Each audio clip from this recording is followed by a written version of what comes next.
Consider supporting this podcast on Patreon.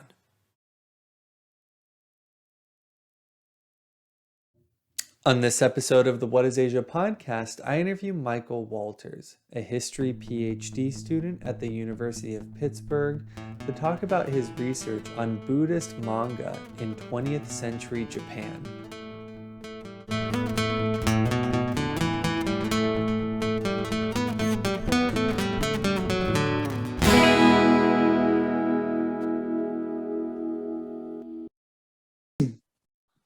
Michael, thanks for coming on this episode of the What is Asia podcast. Thanks for having me. So you're writing about manga, but from an interesting and sort of unique dimension. Can you just start by laying the groundwork for what it is that you're studying? Tell us what you're arguing in the thesis, and maybe even give our listeners a little bit of a historical and religious context to what's going on here. Just to give the thesis sort of its proper context, it's going to be placed within the context of a dissertation that I'm currently envisioning that is going to deal with depictions of the historical Buddha Shakyamuni in Japanese mass media in the modern era, so approximately 1868 to present. The thesis in particular is dealing with a manga Buddha by Osamu Tezuka, who's a very internationally famous manga artist, widely regarded as the god of manga in Japan, sort of a sainted figure.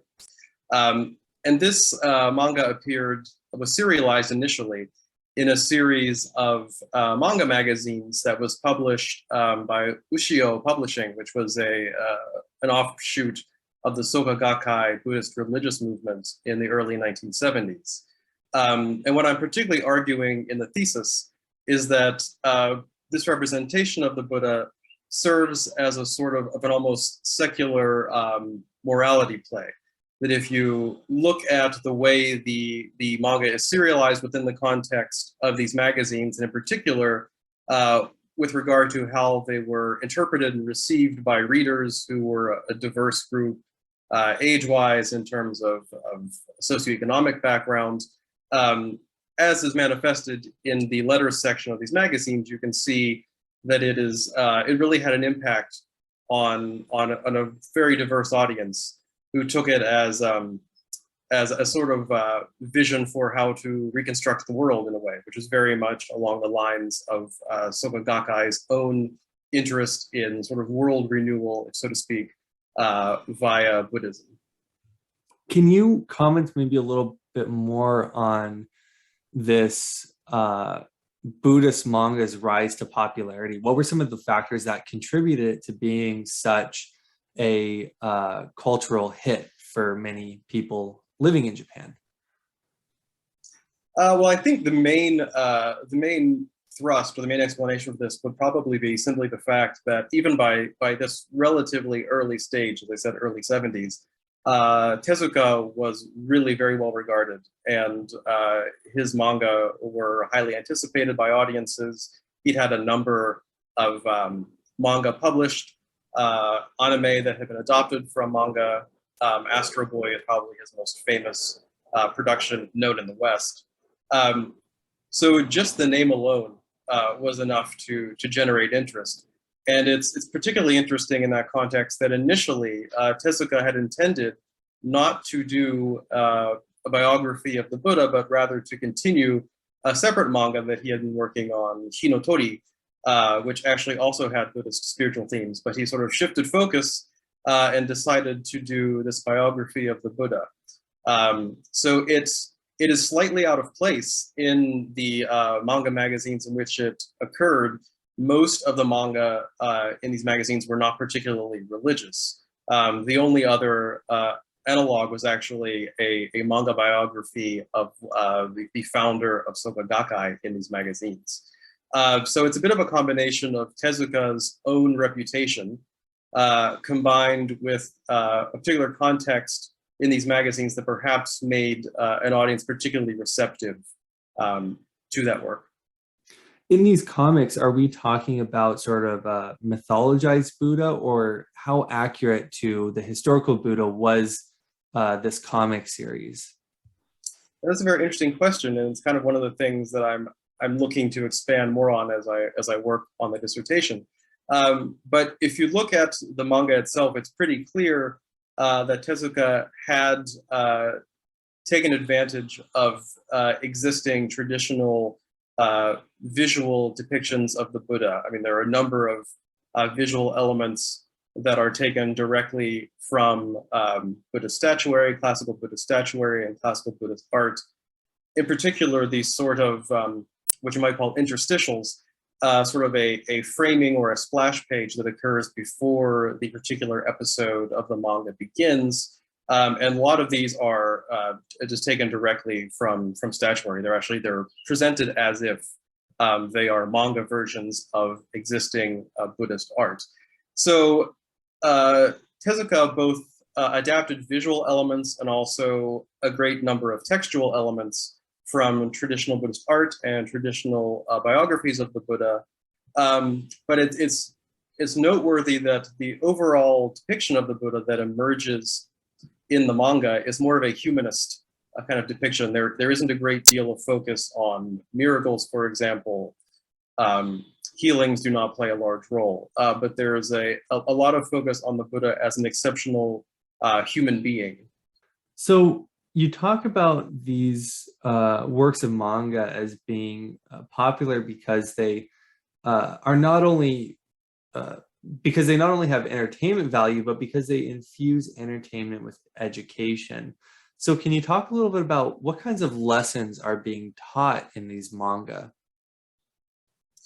Sure. I mean, a lot of the evidence that these manga were being received in this way as more than simply a religious thing, but a humanist and an ethical issue, are found in these letters from various writers, people who wrote into the magazine, and these letters were then published in the letter section.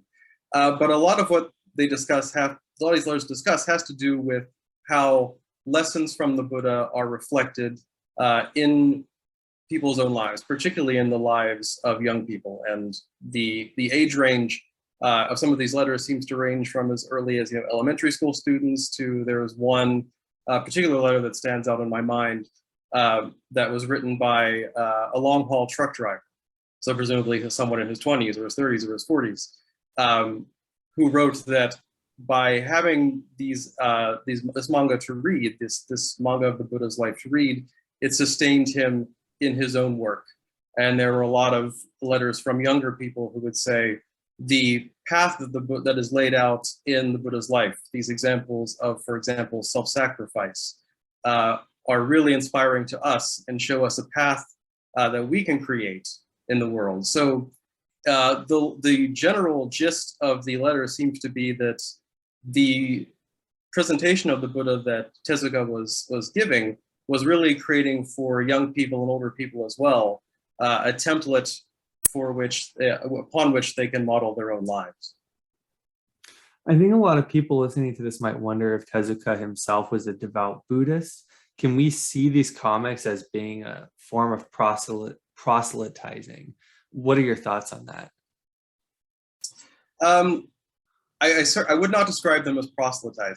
Tezuka, when asked about this, would often say that he was not himself a devout Buddhist, that he did not really adhere to any particular religious path.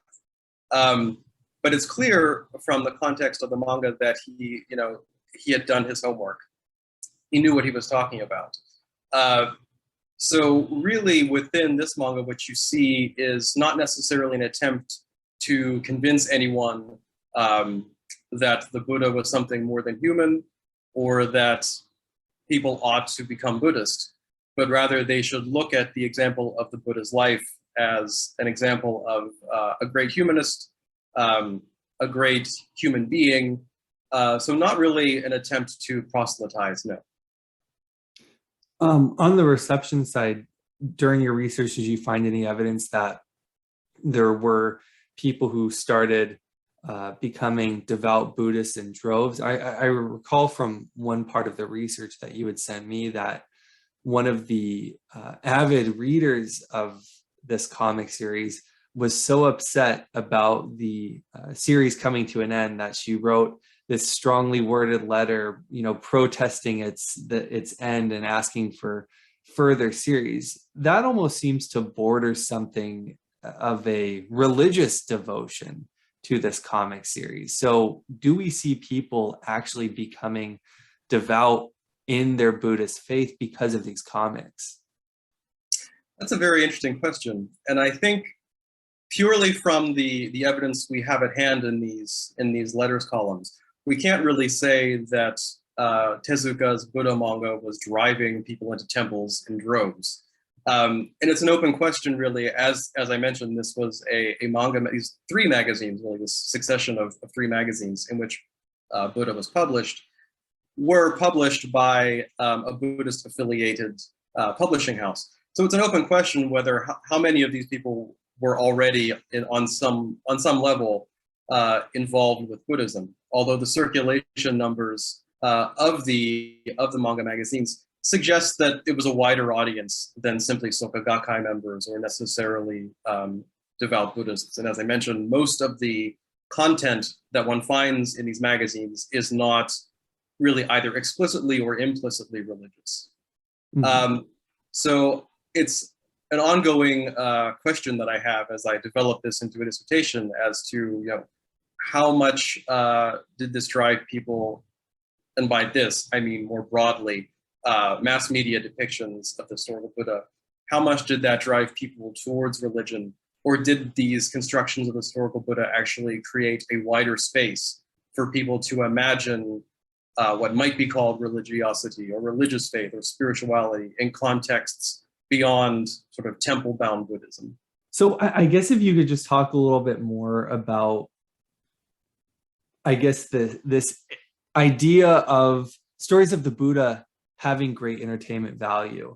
I think here in the West, and of course our historical and religious contexts are different, but if someone were to make a manga about Jesus, for example, that would be something that certainly would appeal to an evangelical base here in the US, but it would be hard to imagine that it would be able to sprout further beyond that base. What do you think made these Buddha manga in Japan so accessible, not just to a devout Buddhist base, but also to a more secular audience?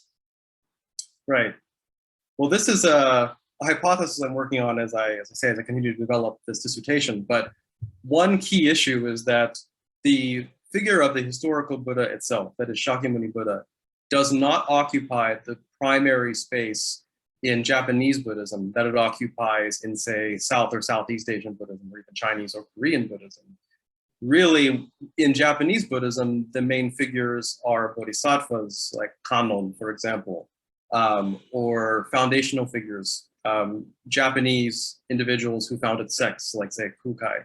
But the Buddha himself does not occupy that same sacred space, so to speak. However, stories of the Buddha had been appearing in popular mass media going at least as far back as the 17th century. I mean, there are a number of, Ihara Saikoku, I believe, had short stories that involved sort of off-color or risque depictions of the historical Buddha. There were a number of sort of proto-manga in the 17th, 18th, 19th centuries depicting the historical Buddha. So you have this previously existing trend of depicting the historical Buddha in ways that are not necessarily religious, in ways that play with the figure as sort of, you might say, a pop cultural figure, not necessarily a figure who needs to be treated with a particular degree of reverence, although certainly devout Buddhists in these times would have disagreed, but really becomes almost an object that the populace at large can adopt and play with. And it's particularly interesting that you mentioned the example of Jesus, because to this day in Japanese manga, one of the more popular mangas of the past, I'd say, 20 years, has been a manga called, in Japanese, Saint Onisa, which is sometimes translated as Saint Young Guys, which is all about the historical Buddha and Jesus living as roommates in a Tokyo apartment. So clearly, I think it's safe to say the Japanese in general have a slightly more liberal approach to taking religious figures and adapting them into non-religious contexts. But even within that understanding, I mean, one particular example of the historical Buddha in mass media that I am doing research on right now was a film from 1961 called in Japanese Shaka. It was released in the US as Buddha, which is a fairly straightforward film biography of Buddha. It was Japan's first film shot in 70 millimeter. It really was conceived as sort of an epic film, kind of on the same level as, you know, King of Kings or Jesus of Nazareth in the West. And that depiction of the historical Buddha does tend to hew more closely to what we might consider a religious depiction. Miracle stories are a large part of it. And in fact, after in the film, after the historical Buddha, Siddhartha becomes the enlightened one, the Buddha, you never again see the actor's face, the actor who's portraying the Buddha, always shown from the waist down or over the shoulder or at a distance with the face obscured. So there certainly are depictions, even in popular mass media, where the Buddha is treated with a more explicitly religious tone. So if you were to talk to religious studies scholars, most of them would tell you that the world is becoming more secular. People, generally speaking, are moving away from religion. Do you think that if they were to try to revive this Buddha manga series today, people would take to it the same way? It's interesting that you talk about how there's a sort of secularization of the Buddha, and in other comics where you have, say, Jesus and the Buddha being roommates, which, you know, in the US among evangelical groups would be considered sacrilegious, but it seems to be something less sensitive in Japan. So with that adaptation from religious to secular, could this Buddha comic still be made today, and would it have the same fervently committed audience that it did back in the 70s and 80s when it was running? I would say certainly yes.